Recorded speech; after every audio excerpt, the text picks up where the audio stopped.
부터 32절까지만 먼저 읽어보고 마저 42절까지 차례차례 강의하면서 살펴보도록 하겠습니다. 5장 27절부터 먼저 32절까지만 먼저 읽겠습니다. 제가 한 절 읽고 여러분들이 읽는 식으로 교대해서 읽도록 하겠습니다. 그들을 끌어다가 공의 앞에 세우니 대제사장이 물어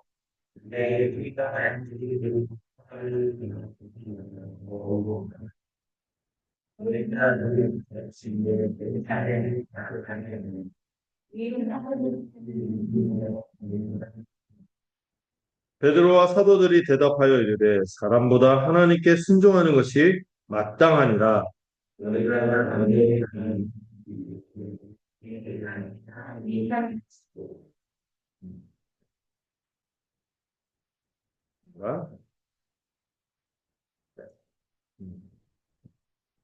이스라엘에게 회개함과 제사함을 주시려고 그를 오른손으로 높이사 임금과 구주로 삼으셨느니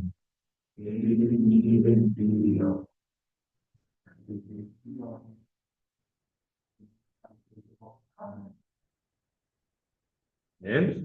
자, 먼저 이 첫 달락만 먼저 살펴보도록 하겠습니다. 거의 참 오랜만에 다시 사도행전을 하는 기분이 드네요. 네, 베드로전서를 통해서 우리가 이 고난과 교회로 살아가는 의미를 살펴봤고 이제 다시 사도행전으로 돌아왔는데요. 지금 팽팽하게 대결이 펼쳐지고 있는 상황입니다. 네. 이전에 여러분 어떤 일이 있었는지 기억나십니까? 이 성전에서 이 미문에서 그 구걸하던 그 하반신 장애를 입은 사람을 베드로가 보란 듯이 일으켰죠. 예수 그리스도의 이름으로. 그 일이 있자마자 막 이 성전에서 난리가 났죠. 이 세력들이. 근데 그러고 나서도 교회가 이렇게 부흥하고 있었는데 약간 어떻게 보면 찬물을 끼얹는 사건이 있었으니 두 사람이 있었죠. 아나니아와 삽비라가 아마도 교회가 아닌 교회인 척하면서 교회로 들어와서 이 하나님의 거룩함을 이 거룩하고 소중하게 여기는 이 교회를 해하려는 그런 시도를 하나님이 막으셨죠. 그리고 나서도 이 교회가 계속해서 복음을 전하고 이 능력을 일으켰는데 대제사장과 이 사두개파들 있잖아요. 이 성전 기득권 세력들이 이거를 이 질투해서 사도들을 옥문에 옥에 가뒀는데 어떻게 됐어요? 옥에 가둘 수가 없었던. 그리고 이 천사가 그들을 풀어주면서 뭐라고 했습니까? 생명의 말씀을 하면서 이 일이 벌어졌습니다. 또 전하니까 또 잡아왔어요. 잡아와서 왜 전했냐 했는데 이제 누구 때문에 어떻게 함부로 하지 못했어요? 사람들이 이 복음에 반응하는 것 때문에 이들을 함부로 하지 못하고 그런 장면까지 우리가 26절까지 살펴봤어요.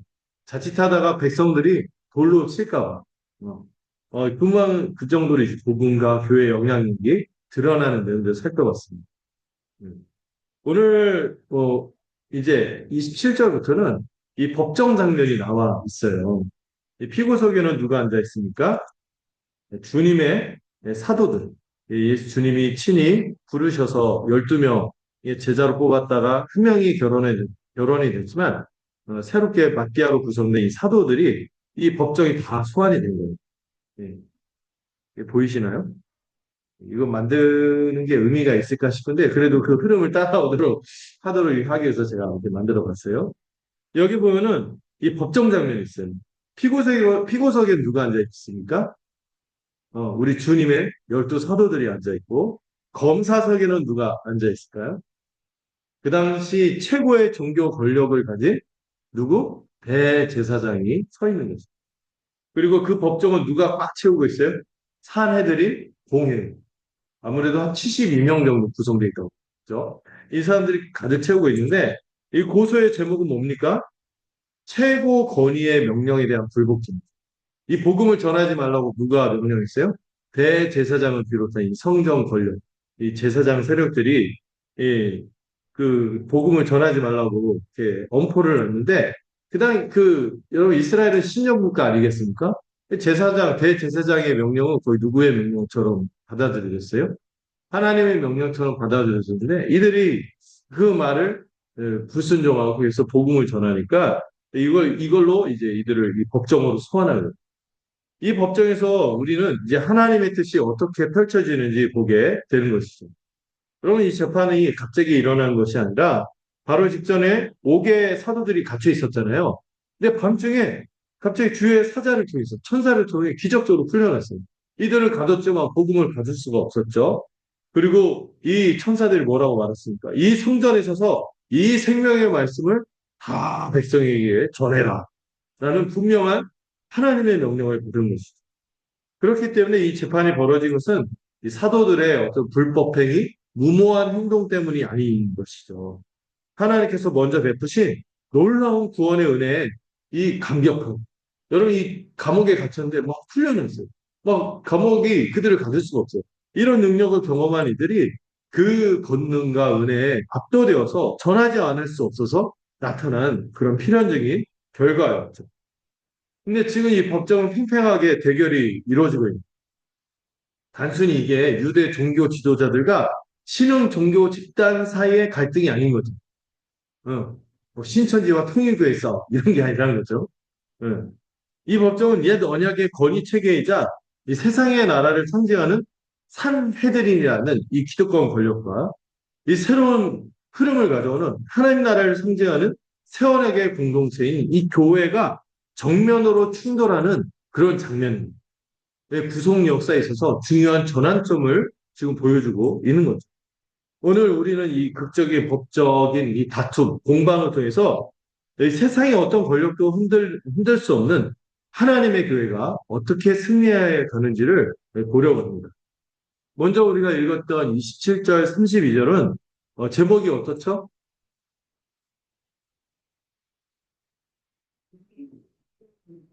네, 교회는요, 누구보다 누구에게 순종하는 사람이 아니라 하나님께 순종하는 증인 공동체. 그리고 자기들 힘으로 하는 게 아니죠. 성령의 능력을 힘입어. 성령의 능력을 힘입어 사람보다 하나님께 순종하는 증인 공동체인 것이죠. 여기 보시면은 이들이요, 피고석으로 서 있다가, 이제 이 장면부터 증인으로 바뀌는 장면이. 그리고 팽팽하게 이 대결이 펼쳐지고 있는데, 한편에서는 세상의 명령, 복음을 전하지 말. 그리고 그 맞서는 다른 명령은 뭐죠? 하나님의 명령으로서 생명의 말씀을 전하라. 이 대결입니다. 이 재판이 시작되면서 대제사장이 고압적이지만 이 시기심과 이 불안함이 섞인 목소리로 그들을 고소하는. 우리가 이 이름으로 가르치지 말라고 엄하게 명령하지 않았냐. 그런데도 너희는 너희의 가르침을 온 예루살렘에 퍼뜨렸다. 그러면서 이 사람이라 예수님의 이름도 말하기를 꺼리는 거죠. 이 사람의 피해에 대한 책임을 우리에게 뒤집어 씌우려고 하는구나 하면서 막 이렇게 뭐라고 하는 거죠. 추궁하는 거죠. 근데 사도들의 반응은 어떻습니까? 여러분, 대제사장이 말하면요. 여러분 재판정 들어가면요. 거의 그 재판 그 판사가요. 그 죄 지은 사람들의 얘기를 들어봤는데 하나님처럼 계십니다. 그 사람이 말 한마디로 내 운명이 갈리니까. 그런데 대제사장이 그렇게 엄포를 놓고 추궁을 하는데도 불구하고 이들의 반응은 우리의 생각과 달라요. 피고의 자리에 있던 베드로와 사도들이 막 변명하거나 변호하거나 자신을 변호하는 것이 아니라 그들이 담대히 증인처럼 증인의 자리로 걸어 나가서 오히려 이 법정을 가득 찬 이 사내들의 공회원들을 향해서 하나님의 판단, 하나님의 판결을 선포합니다. 뭐라고 합니까? 사도행전 5장 29절. 여기 써 있죠. 잘 보이시나요? 읽어보죠. 함께. 시작.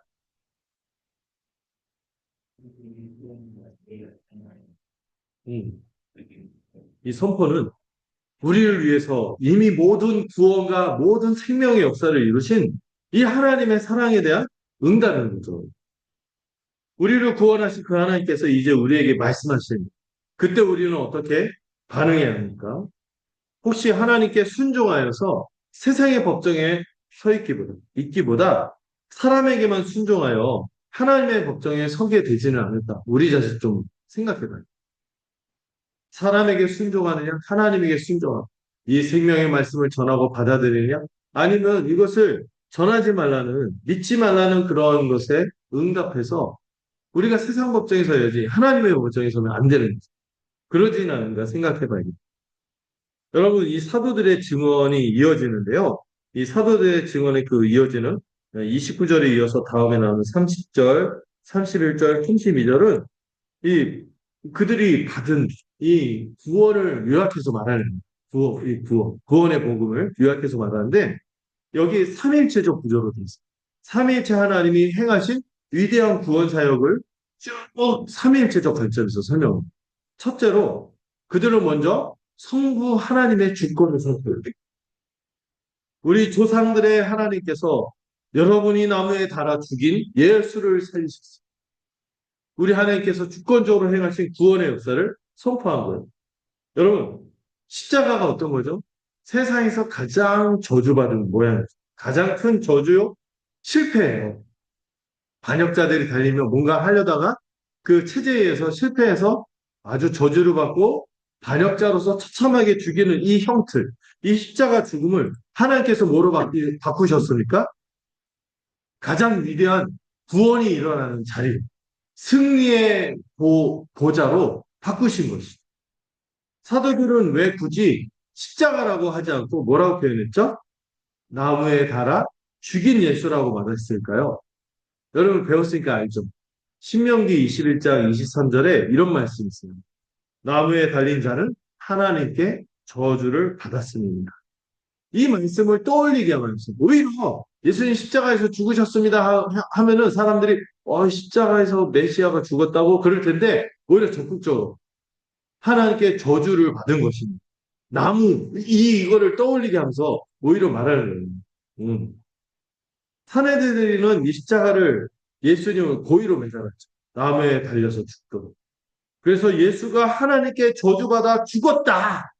저는 아무것도 아니면 저주받은 자이다. 이걸 주장하고 싶었지만 오히려 사도들은 나무에 달았다는 것을 전면에 내세우며 바로 그 저주의 상징인 나무를 언급하면서 뭘 얘기하는 거예요? 하나님께 저주받아 죽은 거로 끝난 줄 알았는데 반전이 일어나는 거예요. 그 나무에 달아 죽인 예수를 하나님께서 어떻게 하셨다고요? 바로 살리셨다. 이렇게 얘기하는 것입니다.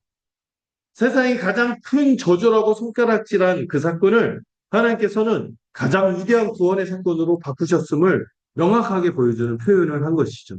첫 번째로 뭐라고요? 성부 하나님의 위대한 주권. 저주받은 예수를 살리신, 부활시킨 그 주권을 선포했고. 두 번째는 뭡니까? 누가 나와야 됩니까? 성자이신 예수님의 유일하심을 증언하는 것이죠. 하나님께서는 그 십자가에 달려 죽음, 나무에 달아 죽은 그분을 높이 씌워서 이스라엘에게 회개와 죄 용서를 주시는 무엇과 무엇으로 본문을 보시면 나오고 하면을 받는 거죠. 임금과 구주로 삼으셨습니다. 베드로가 앞에서는 주와 뭐로 삼았다 그랬죠? 주와 그리스도로 삼으셨다는 표현하고 이 표현이 비슷해요. 그리스도는 구주에 가깝고 주는 임금에 가깝고. 근데 임금과 구주로 삼으셨습니다 했을 때 이 임금으로 번역된 헬라어가요 독특해요. 아르케고스라는 단어인데 뭐 이거는 안 적어도 돼요. 기억 안 해도 되고 임금이라는 뜻이 뭐냐면은 우리가 말하는 임금님 이런 뜻보다 그 원래 의미는요 개척자라는 뜻이 있어요. 영어로 파이오니 개척자라는 뜻이 있어요. 좀 뭐죠? 이 생명의 말씀의 주체로서 예수님이 이 생명의 길을, 구원의 길을 맨 앞에서 열어가신 개척자라는 역동적인 의미가 담겨 있는 단어가 임금이라는 겁니다. 예수님이 우리에게 구원의 길을 개척하셨고 열었다. 우리가 다 사망으로 하나님의 영원한 진노와 저주와 심판 가운데 처했는데 거기서 우리를 벗어나서 이 생명의 길로 나아갈 수 있도록 우리 주님께서 뭐가 되셨다고요? 개척자, 임금이 되셨다. 이거를 창시자다. 이런 표현을. 그래서 사도들은 예수님을 이런 임금이시며 동시에 그 개척계의 길을 여셨을 뿐만 아니라 우리를 직접 구원하시는 구주라고 증언하는 것입니다. 여러분, 그래서 이 두 가지는 동전의 양면과 같은 거예요.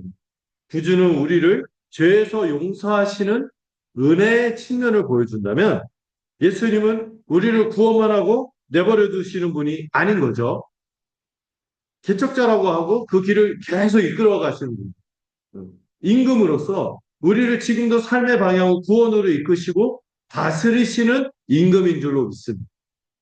그러므로 구주 되심을 믿는다는 건 뭐예요? 우리를 구원하셨구나. 감사하도록 하는 표현이라면 임금이라는 표현은 뭐예요? 우리의 삶을 개척하시며 구원으로 끝까지 인도하실 그분임을 믿고 순종해야 하는구나. 이걸 알게 하는 표현인 거죠.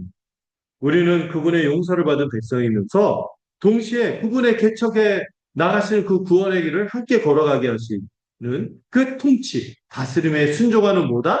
백성이다. 여러분, 임금님이니까 우리는 뭐 그분의 통치에 순종해야 되는 마땅한 백성인 거죠. 은혜와 순종은 그래서 여러분, 어떤 분들 그러더라고요. 내가 구원받았으니까 나는 뭐 상급 같은 거 안 받으니까 구원받았으니까 땡! 대충 살아 되지. 은혜 받았으니까 땡! 이런 게 있을 수가 없죠. 그 구주와 임금이 따로 놉니까? 아니죠. 우리가 은혜 받았다면 마땅히 순종하게 됩니다. 이것은 하나로 연결되어 있는 거죠. 세 번째로 누가 남았죠? 성령님이요. 그들은 이제 성령 하나님이 지금도 함께 동행하고 있음을 확증하고 있습니다. 이 생명의 말씀의 증인이 우리만이 아니라 누구도 증인이 된다? 성령님도 증인이 된다.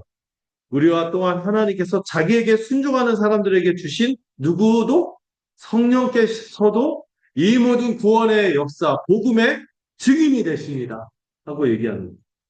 여러분, 성령께서 자신들과 함께 서서 증언하시는 공동 증인이 코위트니스 공동으로 함께 증언하고 있습니다. 증인이십니다. 이걸 선포하는 여러분, 그래서 이 복음은요, 삼위일체 하나님의 복음.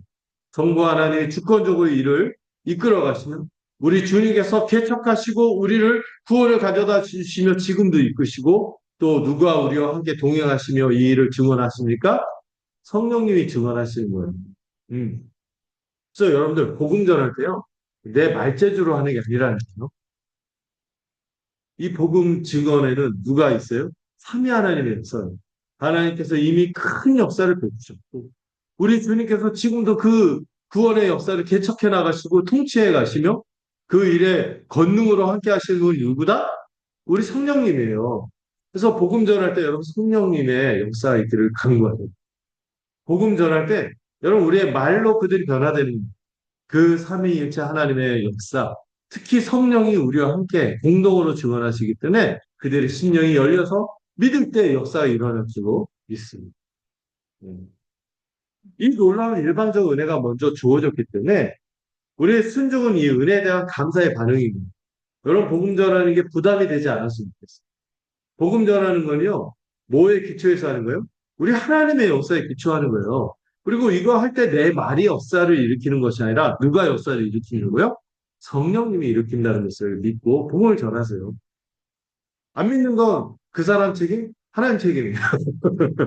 우리는 단지 뭐만 하면 돼? 전하기만 하면 되는 거죠.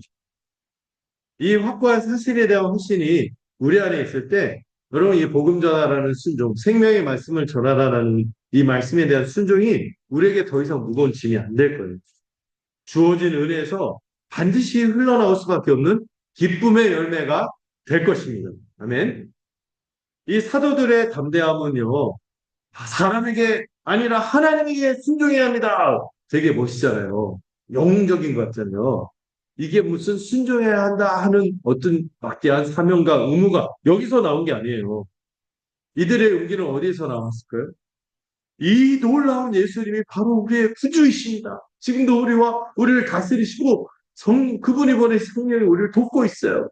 이게 기반이 되니까 이 개인적인 확신이 있고 또 한면에서 또 뭐가 있어요? 이 복음을 듣지 못하고 받아들이지 않는 당신들이 너무 불쌍해요.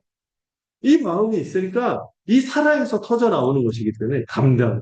사람에게 순종하는 것이 아니라 하나님에게 순종하는 것이 마땅한 이런 반응이 나오는 거죠.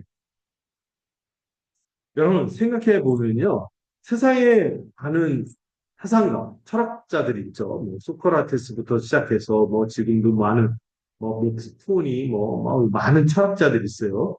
그리고 뭐 마르크스도 마찬가지고 또 그런 철학자들은요. 뭐를 남깁니까? 후대 책이나 가르침을 통하여 생각이나 사상이나 교훈을 남깁니다.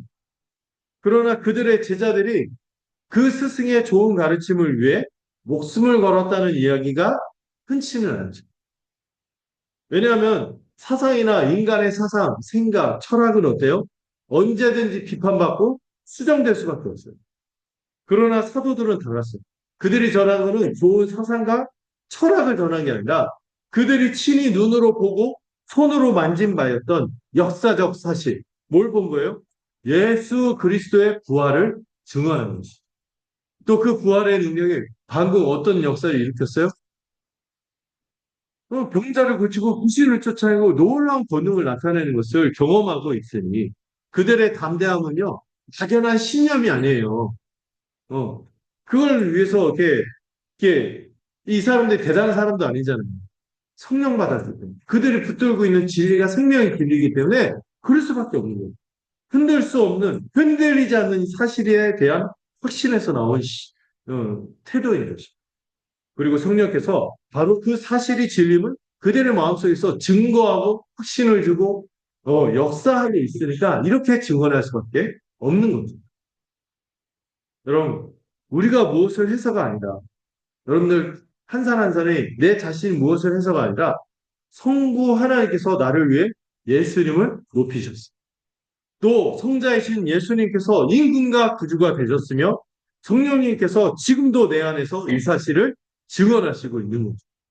이 놀라운 은혜가 내가 순종하도록 하는 이유요, 능력인 거죠.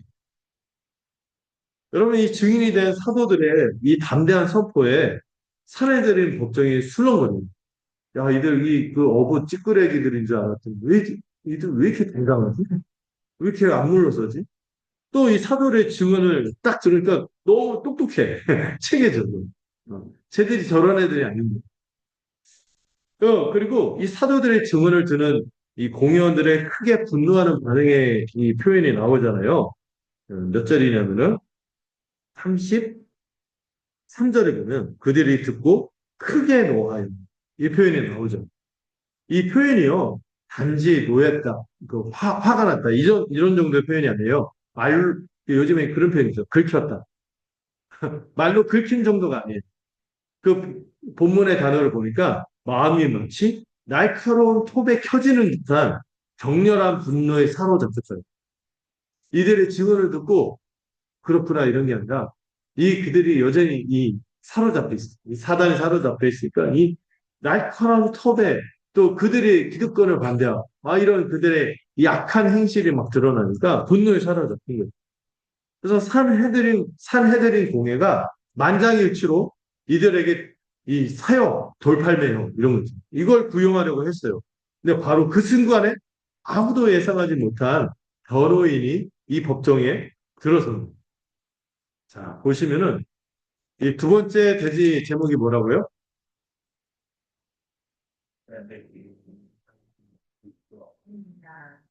예, 여러분, 교회는 누가 시작한 거예요? 하나님 시작했기 때문에 결코 세상이 무너뜨릴 수 없어요.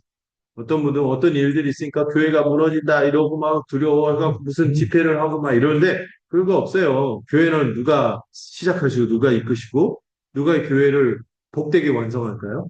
하나님이 하시는 거기 때문에 그럴 염려가 없습니다. 오늘 그것을 볼 수 있는 장면이 이 33절부터 39절에 펼쳐지거든요. 아니, 그럴 수가 없죠. 33절부터 39절 함께 교대해서 읽도록 하겠습니다. 39절을 같이 읽을게요. 그들이 듣고 크게 노하여 사도들을 없이 하고자 했어요.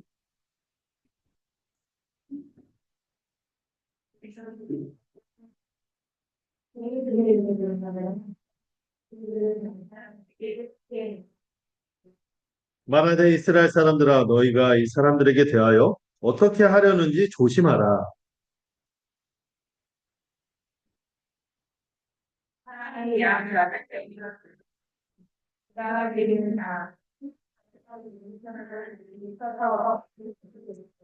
그 후 호적할 때 갈릴리의 유다가 일어나 백성을 깨워 따르게 하다가 그도 망한즉 따르던 모든 사람들이 흩어졌느니라.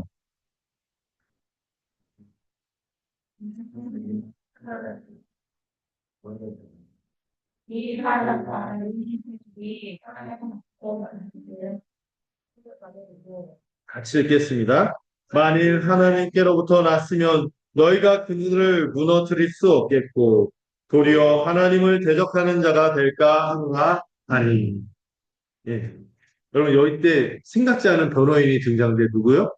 가말리엘이라는 사람이 등장해서 진술을 하는데요. 여기서 이제 세상의 지혜와 하나님의 지혜가 엇갈리는 장면입니다. 자, 모두가 존경하는 사람이 있어요. 율법교사 가말리엘. 요즘으로 치면 누가 이렇게 존경을 받을까요? 한때 존경받았다가 나중에 이상해진 분들이 많아갖고. 그런데 이게 굉장히 명망가였어요. 이 가말리엘이라는 사람이 율법 교사인데, 이 가말리엘을 보면 사도행전 22장의 훗날, 사도행전 22장에 보면은 사도 바울이요. 내가 이 가말리엘의 제자야. 가말리엘의 문화에 있었다. 그 안에서 율법을, 이런 자기 고백을 하거든요. 누구의 스승? 사도 바울의 스승. 근데 바울이 처음부터 예수 믿었어요? 아니죠. 적대했던 사람이고, 가말리엘도 예수님에 대해서 호의적인 사람은 아니에요. 아니에요. 어쩌면 이 위대한 사도가 될 바울이 바로 이 스승이 진술할 때 그 옆에 있었을 수도 있다. 이런 얘기가 있어요. 이 스승의 발치에서 이 모든 광경을 봤을지도 모르는데, 이 스승은 사도들의 생명을 이때 구해요. 변호해서. 나 복음은 알지 못했죠. 근데 이 제자는 훗날 이 복음을 위해 자신의 생명을 바치는 장면이 펼쳐지는데 어쨌든 하나님의 섭리는 굉장히 오묘하고 위대한 것을 알 수 있죠. 자, 이제 가말리엘이 마치 변호인의 법정을 향해서 타당한 법리적인 의견을 설파하듯이 설득에 나섭니다. 이 감정에 휩쓸린 공회를 향해서 잠깐 정회를 시키죠. 그리고 이 피고인들을 내보내고 그 사도들을 내보내고 이 남은 그 재판장들 사실 이 사람들이 이 공예 감정에 휩쓸린 공예를 향해서 두 가지 사례를 들어요. 과거에 반란을 일으키려고 자기 세력을 구축했던 드다라는 사람. 이 사람들이 결국 어떻게 됩니까? 다 진압당했어요. 또 갈릴레 유다라는 사람이 황제가 호적을 하니까 시저가 호적을 하니까 우리가 니네 백성이냐 하면서 또 반역을 일으켰어요. 근데 그 유다도 어떻게 됐어요? 다 흩어졌다. 이 드다와 유다 둘 다 반해요. 드다와 유다의 이 반란 사건이 다 흐지부지 되지 않았냐. 이런 판례를 제시한 그의 변호는 세상이 가질 수 있는 아주 지혜로운 세상이 가질 수 있는 최상의 지혜를 보여줘. 아주 신중하고 합리적인 모습을 보여주죠. 이 지혜는 약간 극단적인 폭력을 막고 합리적인 정의를 집행하게 하는 긍정적인 역할을 하죠. 근데 여러분 이게 사실 하나님의 지혜는 아니에요. 세상의 지혜. 그러나 하나님께서는 신자가 아닌 이에게도 베푸시는 이 일반 은총이라고 하죠. 이 일반 은총의 지혜를 사용하셔서 결국에 누구를 보존하세요? 교회를 보존하시고 사도들의 생명을 보존하도록 그 지혜를 이용하시는. 그래서 루터가 그런 말을 했죠. 하나님의 왼손이 온 세상을 다스린다면 오른손이 뭐를 다스린다? 교회를 다스린다. 이런 것처럼 이 세상의 지혜를 활용해서 교회를 보호하도록 하신 거예요. 그러나 우리는 이 지혜, 이 가말리엘이 굉장히 지혜롭고 신중한 의견을 냈지만 그 지혜의 양면성을 봐야 합니다. 가말리엘의 지혜는요, 뭐를 판단하지 않아요? 이들이 진리를 말하고 있느냐, 진리를 말하지 않느냐, 이걸 판단하지는 않아요. 무엇이 진리인가를 묻지 않습니다. 대신 우리가 어떻게 해야지? 위험 부담을 피할 수 있습니다. 만약에 우리가 자연히 이들이 사람이 이렇게 한 거고 가짜고 사입이면은 알아서 흩어질 텐데 우리가 만약 하나님이 일으킨 이 운동인데 하나님이 일으킨 이 흐름을 우리가 막아서게 되면 우리 큰일 나는 거 아니냐. 이런 신중론, 유보적인 합리성, 유보적인 정의를 얘기하는 거죠. 그러니까 이의 목적은 뭐예요? 뭐가 진리냐? 이걸 판단하는 게 아니라 뭐를 판단하는 거예요? 어떤 게 우리에게 해가 되지 않는가? 어, 이걸 묻는 거죠. 사도들하고 대조하면 어때요? 가말리엘이 이들의 편을 들기 위해서 나섰지만 사도들과 다르죠. 사도들은 이 생명의 말씀, 진리를 위해 목숨을 거는 이 그들의 믿음과는 근본적으로 차원이 다른 성격을 가진 지혜요. 그런 질문입니다. 하나님은 세상의 지혜를 사용하시긴 하지만 여러분 복음은 그 지혜를 뛰어넘는 줄로 믿습니다. 가말리엘이 이렇게 말하죠. 여기 써 있죠. 만일 하나님께로부터 났으면 너희가 그들을 무너뜨릴 수 없다. 이 일이 하나님에게서 났으면 당신들은 그것을 없애지 못할 것이오라고 말했어. 그리고 우리가 뭔가 하려고 하지 말고 결과를 지킵니다. 이렇게 제안한 거죠. 여러분, 어떻게 됐습니까? 가말리엘이 이 말을 한 지 몇 년이 지났죠? 만약에 이게 사람이 세운 거면은 알아서 흩어질 거다 했는데 몇 년이 지났어요. 이렇게 2000년이 지났어요. 우리는 결과를 아는 거죠. 그들보다 이 산헤드린 공예보다 더 권능이 센 로마 군 제국도 사라졌어요. 1000년 버텼다 사라졌죠. 어. 그 산헤드린은 어떻게 됐습니까? AD 70년 성전 망할 때 다 무너졌어요. 사라졌어요. 이들이 재판장에 자리에 있었지만 이들이 오히려 AD 70 몇 년, 몇십 년 지나지 않아서 이들이 흩어졌어요. 다 사라졌어요.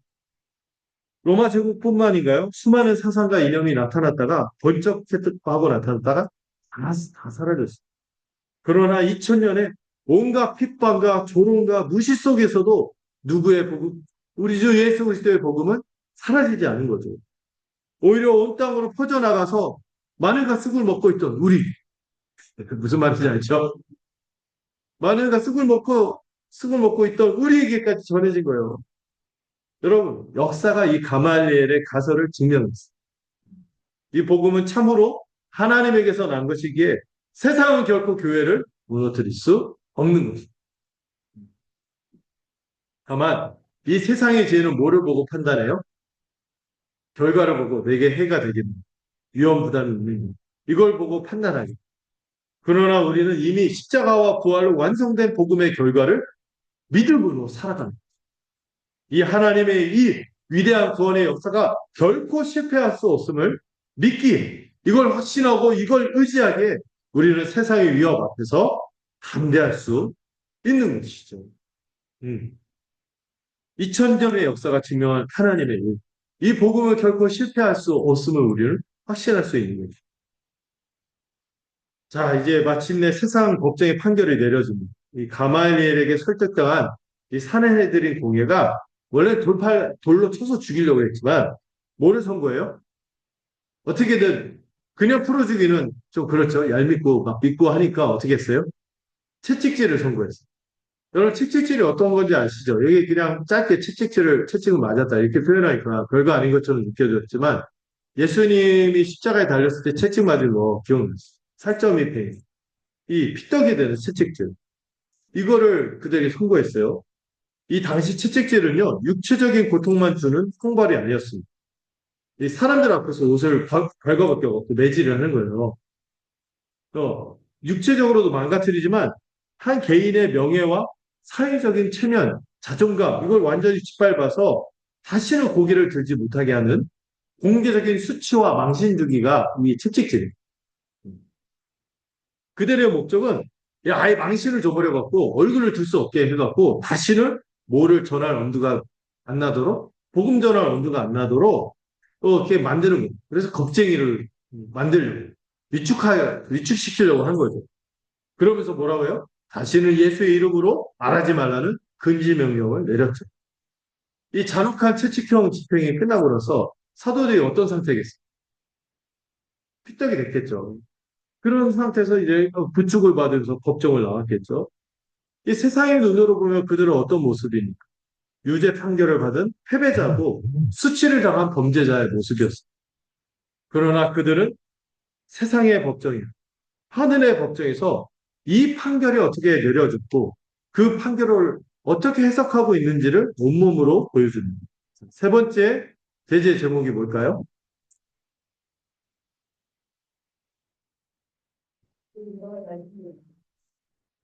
이들이요.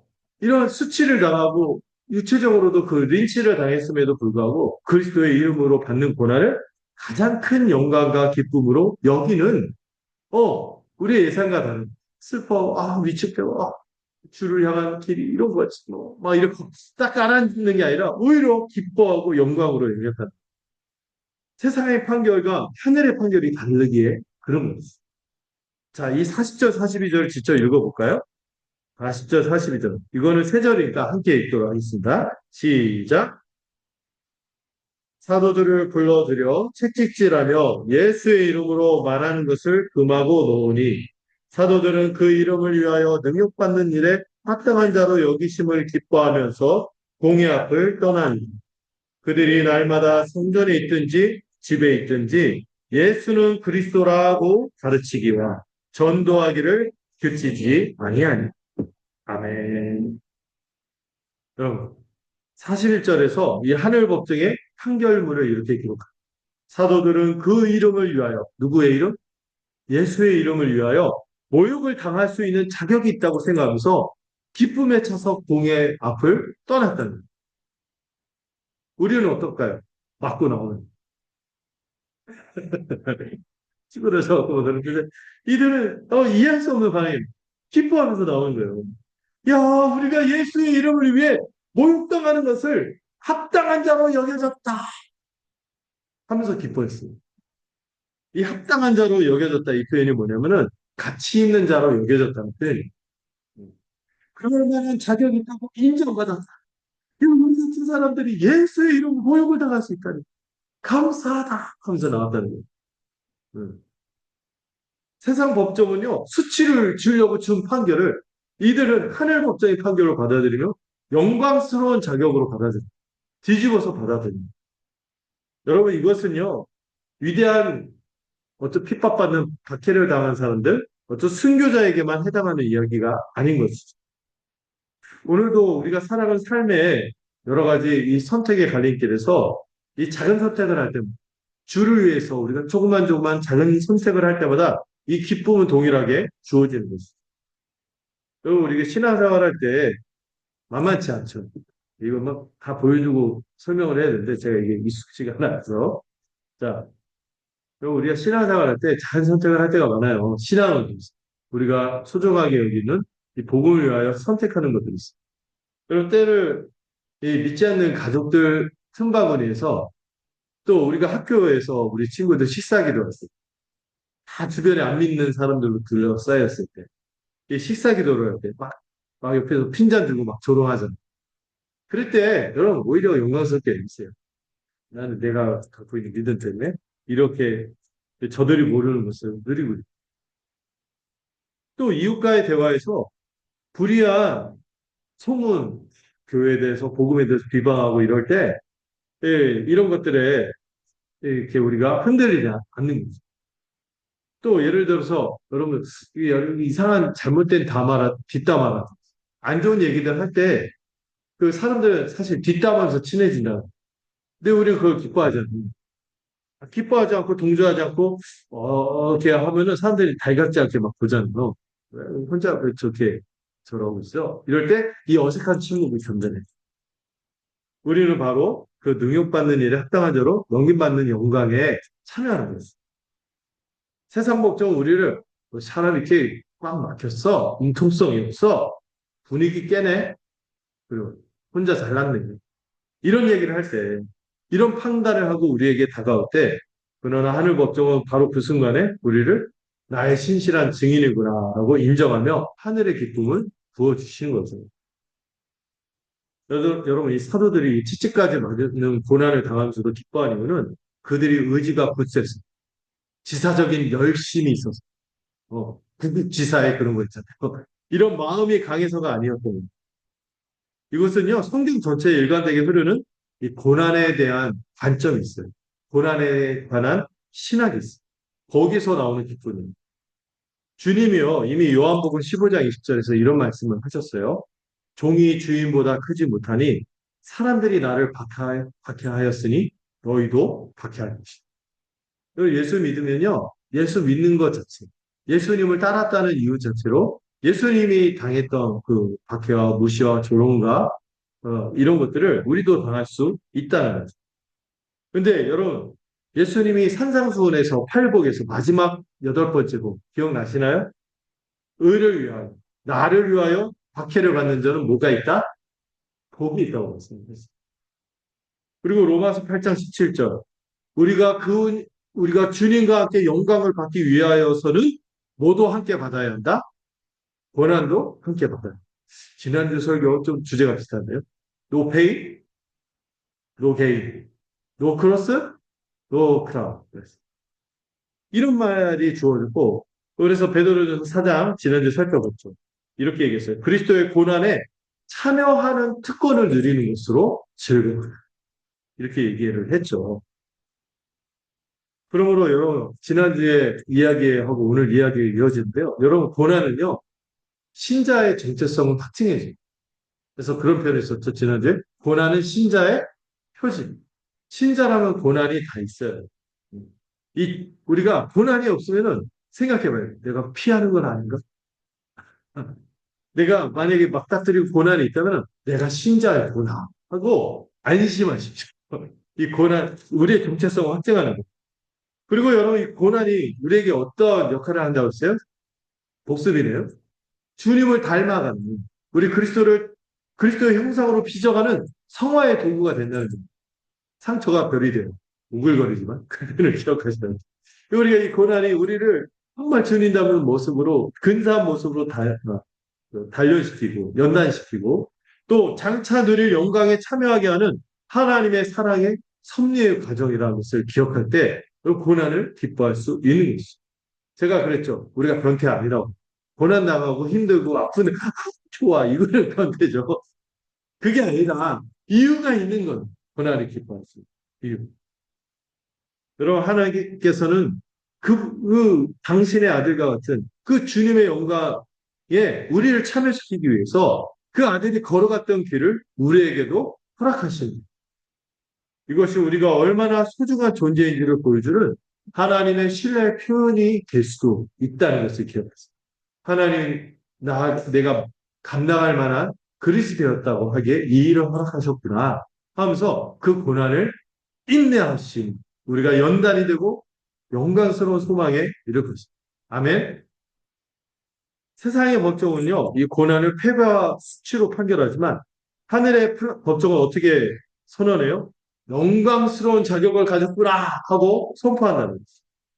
우리는 마침내 이 주님이 오셔서 최종적인 심판, 이 종말론적 판결을 신뢰하기 때문에 두려움 대신 기쁨으로 이 고난에 대해서 반응할 수 있게 될 것입니다. 그리고 성령께서는요, 이 고난을 우리가 살아가는 삶에 또 우리가 감당하는 우리가 일들, 사명의 제약이 아니라 오히려 복음이 더욱 담대히 전파되는 통로로 이 고난을 사용하실 것입니다. 그래서 사도들은요, 여러분 42절 끝에 어떻게 해요? 채찍맞고 요양했다. 몸보신했다. 이렇게 안 나오고 어떻게 합니까? 그 자리에서 멈추지 않고 오히려 날마다 쉬지 않고 성전과 집에서 예수를 그리스도라고 전하고 가르치는 일에 더욱 힘썼던 거예요. 이 사도들의 기쁨은 때려라 때려 이런 게 아니에요. 고통을 즐기는 비정상적인 심리가 아니라 그들의 기쁨에는 분명한 영적인 논리가 있는 것이죠. 그들이 당한 고난은 두 가지를 확실하게 증명했어요. 그들이 고난을 당할 때마다 복음 전하고 고난을 감당할 때마다 두 가지가 확실히 증명되었는데 첫 번째는 자신들의 메시지가 세상에 강력하게 영향을 끼칠 만큼 세상을 뒤흔들 만큼 강력하다는 증거였어요. 만약에 세상에 아무런 영향을 주지 않고 의미 없는 거라면 그들이 어떻게 하겠어요? 반발하겠어요? 가만히 있겠죠. 근데 그들이 강력하게 반응하고 도발하고 분노하고 이런 건데요. 그만큼 그 메시지가 강력했다. 힘없는 메시지는요, 무시당하고 핍박받지 않아요. 근데 그들이 전하는 이 복음이 단지 말에 지나죠. 여기에 권능이 있기 때문에 그들이 두려워하고 염려하고 분노에 차서 반응하는 거예요. 두 번째로 자신들이 십자가의 길을 가신 주님을 진정으로 따르고 있구나를 스스로 확증할 수 있는 그 증거가 주어졌기 때문에 기뻐하면서 그 길을 간 것입니다. 그러므로 그들에게 고난은 하나님이 안 계신 증거이거나 하나님 실패하게 내버려뒀다는 증거가 아닌 거예요. 오히려 하나님의 능력이 함께하고 있고 자신들이 그리스도의 진짜 제자구나라는 사실을 확인시켜주는 영광스러운 뭐예요? 배지 같은 거. 여러분 그 국회의원들 얼마나 배지를 자랑스럽게 여기니까. 예, 또 어떤 대기업 다니면 그 기업 배지를 막 이렇게 하면서 괜히 막 소개팅 자리 나가고 이렇게 막 밥 먹을 때 막 이러고 그러잖아요. 근데 이들은 고난받는 거를 그런 배지로 해요. 음. 그래서 그들이 기뻐할 수 있었던 거죠. 주님은요, 죄로 인해 영원한 수치를 당해야 마땅한 우리를 위해 십자가의 능욕과 수치를 고스란히 당하셨습니다. 이제 그 주님의 이름과 연합하여 받는 모든 고난을 통해 우리를 합당한 자로 여겨주시는 그 영광스러운 신분, 그 배지를 단 자들로 우리를 묶으신 것. 그러므로 우리의 세상의 평가는 우리를 흔들 수 없는 것. 우리는 하나님에게 어떤 자로 여겨졌다고요? 합당한 자로 여겨졌습니다. 이 말씀을 좀 맺어볼까요? 그럼 이 법정 드라마의 결말이 어떻게 되었을까요? 사도행전 6장이 이제 다음 주에 살펴보게 될 텐데 놀라운 결과가 나옵니다. 이런 세상의 압박과 핍박, 최고 권력자들의 이 표적 수사가 있잖아요. 감시와 이 처벌 속에서도 6장의 결론이 어떻게 되는지 알아요? 하나님의 말씀이 점점 왕성하여 예루살렘에 있는 제자의 수가 심히 더 많아지고 누구까지도 허다한 제사장의 무리까지 이 도에 굴복했다. 복종했다. 심지어 방금 전에 지금 사도들을 정죄했던 바로 그 제사장들 중에서도 이탈하여 주님께 돌아온 자들이 막 생깁니다. 이것이 바로 하나님으로부터 난 일을 결코 무너뜨릴 수 없다는 진리에 살아있는 증거입니다. 그렇다면 오늘 이 시대를 살아가는 우리는 여러분 어떤 법정의 판결을 더 두려워하며 살아가고 있습니다. 세상의 손가락질입니까? 아니면 하나님의 인정입니까? 오늘 우리를 위협하는 이 사내들이는 더욱 교묘한 안정, 인정이라는 우상으로 다가오고 있는 거죠. 이 거짓된 이 세상의 법정 앞에서 우리는 어떻게 살아야 할까요? 오늘 말씀은 우리에게 세 가지를 명령하는데요. 첫째로 우리의 사내들이 안정과 인정이라는 우상인데 여러분 사내들이 앞에서 누구 편에 서실 겁니까? 하나님의 편에 서시기 바랍니다. 여러분 우리에게 이런 신앙적인 선택을 해야 되는 순간들이 많이 있어요. 여러분 직장 생활하다가 상사가 그런 일 있죠. 상사가 실적을 위해서 아니 이윤을 내기 위해서 거짓된 일을 해라. 아니면 거짓된 보고서를 작성해. 이렇게 하청업체를 어떻게 각하게 해서 어떻게 해라. 이렇게 할 때 아니요라고 말할 수 있는 용기가 필요한 거죠. 자녀가 주일에도 내가 내가 이 학원에 가서 문제를 이렇게 더 할 수 있는 비법을 선생님이 그날 예배 시간에 해주기로 했어. 그렇게 말하는 거예요. 문제 몇 문제 더 푸는 것이 너의 인생을 복되게 하는 것이 하나님께 예배하는 것이 복되게 하는 거야. 이런 얘기를 하면서 살아가는 거죠. 세상의 압력보다 하나님을 첫째로 하는 원칙을 지키는 결단을 하는 것입니다. 물론 여러분 우리 세상살이가 만만치 않죠. 뭐라? 그래서 너 짜린다 하면 네 하고 찌그러질 수 있어요. 그러나 사랑과 지혜로 우리가 어떻게든 하나님의 편에 서기 위해서 애쓰면서 기도하면서 그 일을 구하여야 하는 것이죠. 우리가 이 순종할 때 하나님께 순종한다고 해서 어떤 분들 무지막지하게 막 하시는 분들 있어요. 무례함이 아니라 거룩함으로 나타나야 하는 것이죠. 음.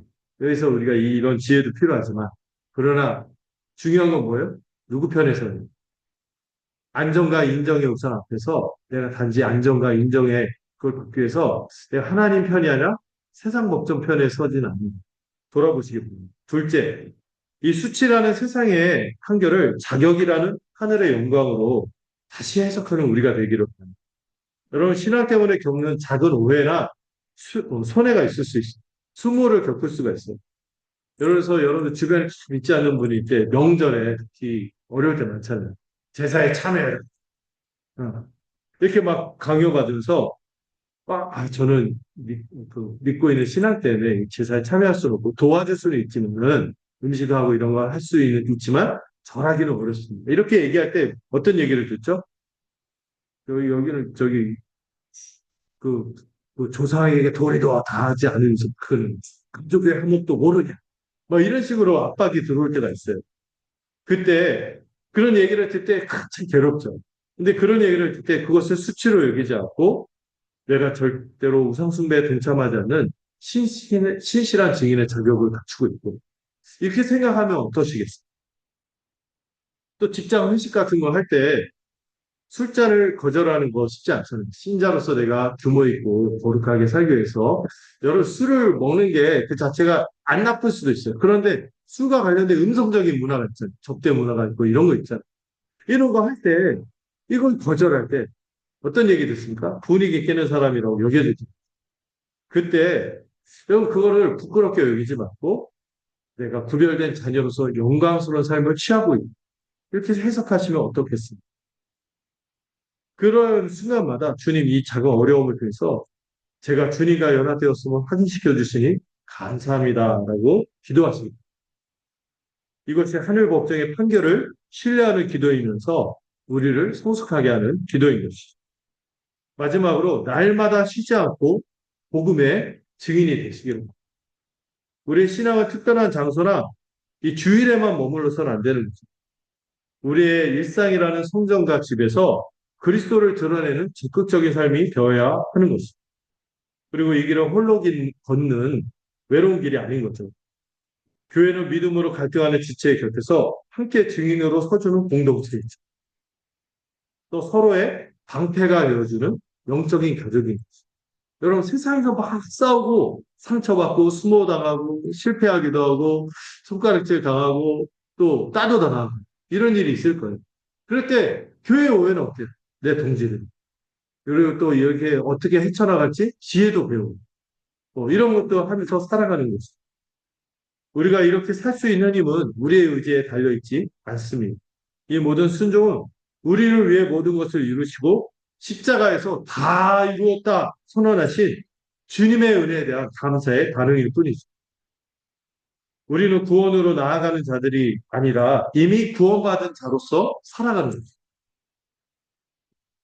성도 여러분, 세상 법정이 우리에게 안정과 인정을 요구하며 끊임없이 유죄 판결을 내리고 수치와 고난과 핍박을 안겨줄 때 기억하십시오.